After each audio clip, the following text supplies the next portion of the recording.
and welcome to This Week at Ridge. As you can see, it's just me.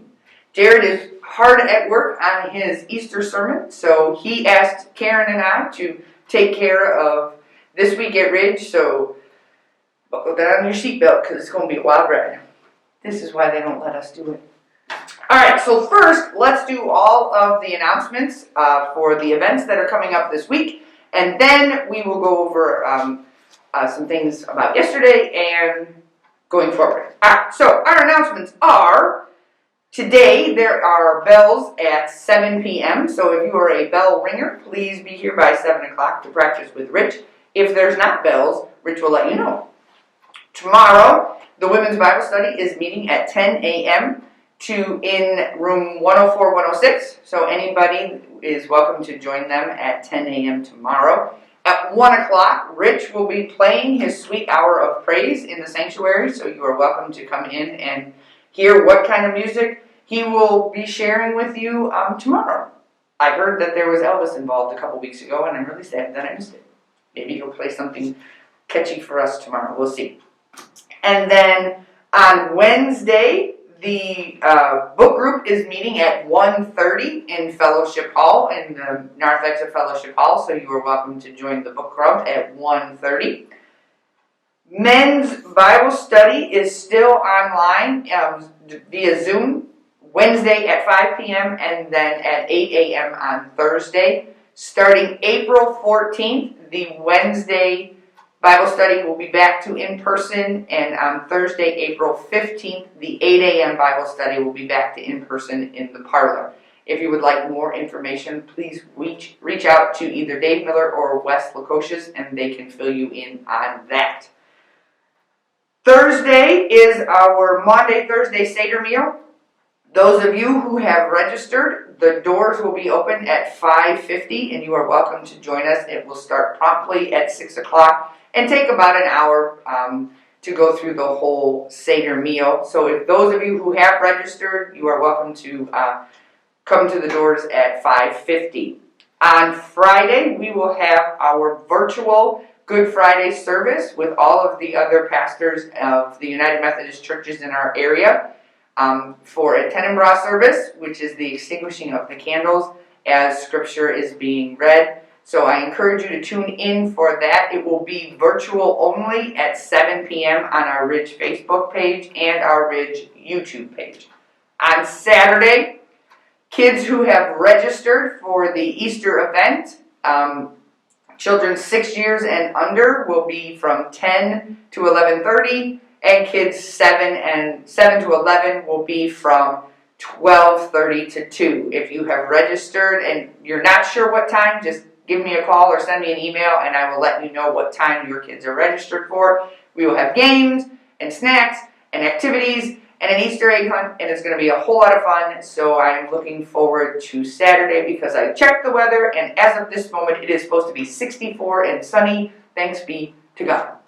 And then that brings us to our outdoor worship on Easter Sunday, which we are super excited about. It is an hour and a half long from 10 to 11:30. We will be meeting outside. We will have a large tent for people to sit under. We will also have children's tents that the kids can come over and do some crafts and have some snacks and have a little bit of Easter fun during the longer service, because we know it's hard for the kiddos to sit for that long of time. So the kids will have an area where they can come and have some good times and still be a part of worship.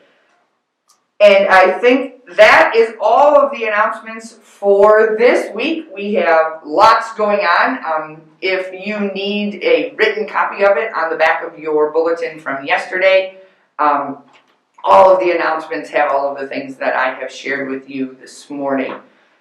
So I want to look back a little bit on yesterday's events. Those of you who missed it, I highly recommend you going back and watching the sermon and the worship service yesterday. It was a phenomenal Palm Passion Sunday. Thank you to Terry and to Charles and to Jean for lending their voices to the story. It was very powerful. Thank you to all of the ladies who sang a special music part. Thank you to Rich and to Mary and to Jen Lipto for being a part of our our praise band, and thank you to Karen and Shannon for taking care of the lights and all things technological. And it was just a very beautiful, beautiful service yesterday. So if you haven't had a chance to take a look at it, I highly recommend it. The Stations of the Cross that we had yesterday afternoon, we had anywhere between, it was about 35 to 40 people that walked through the stations.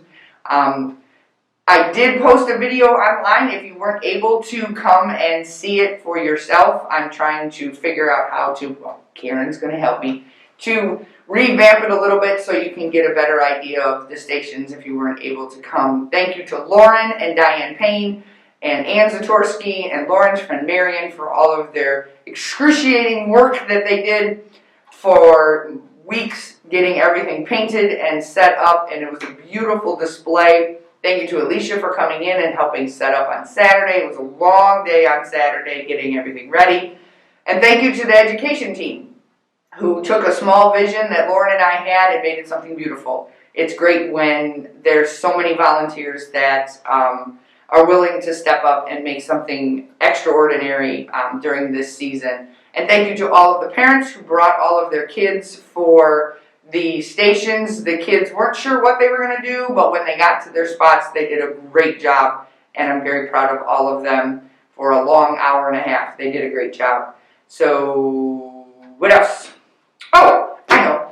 The last thing I wanted to touch on was April 11th is when we will go back to in-person worship. Sunday school is still going to stay via Zoom at this time. We are still finishing up the education wing and working on tweaking the new curriculum that we have going forward. And since summer is coming and there'll be a lot of vacations and a lot of traveling, we wanted to wait until the fall to really start off the new school year with a big bang. So there will be a relaunching of the education wing and the education program in the fall. But we will still be meeting via Zoom, and I've got a lot of great activities planned for the kids through the summer. For those of you who want to come to in-person worship and you have small children, the old preschool room is now the cry room. Not really a cry room. I don't know what else to call it. What would you call it if it's not a cry room? Just a gathering? A kid's corner? That's kind of what I'll call it. We'll call it the kids' corner. And that's an area where if your little ones, even up to like age 6 or 7, are having a hard time sitting in worship, there's a space in there for them to color. There's a place in there for them to play with some toys. There's some snacks in there. And it's just a space where they can go and you can still be a part of worship. We will be streaming the worship service via Facebook Live on the television that we are having installed in there. That way you're not missing out on worship and the kids have a little bit more room to stretch out, and because it's hard to get back into being in worship and sitting still when they're used to being at home. So we thought this was a great opportunity for you to come back to worship and then still have a space for your kids, and you're welcome to take them in there at any time. And that space will be ready on April 11th along with the nursery.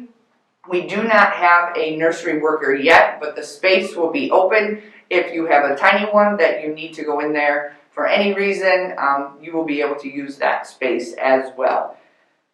And I think that's all I have. I can't think of anything else. I think we covered everything. I want to thank all of the volunteers that we had yesterday. It was a beautiful service, and I think it was a great way to start our journey on Holy Week and realize the sacrifice that Jesus made for us on Good Friday is not just about Palm Sunday and Easter Sunday. It's about all of the days in between. So I encourage you to reflect not just on the Sundays, but all 7 days in between, and spend some time in the uncomfortableness of what Jesus did for us. Because I know for me personally, I have a really hard time watching anything that includes the crucifixion, because I can never imagine that there was somebody that would love me that much that would die for me. And sometimes we want to look past that because it makes us uncomfortable. So I encourage you to spend some time in that this week and really reflect on it and thank God for what Jesus did for us. That's all I got. Remember, Easter Sunday, I'm super excited. I know Jared's excited to get everybody back together because the end of the day, we will always be rich. Take care.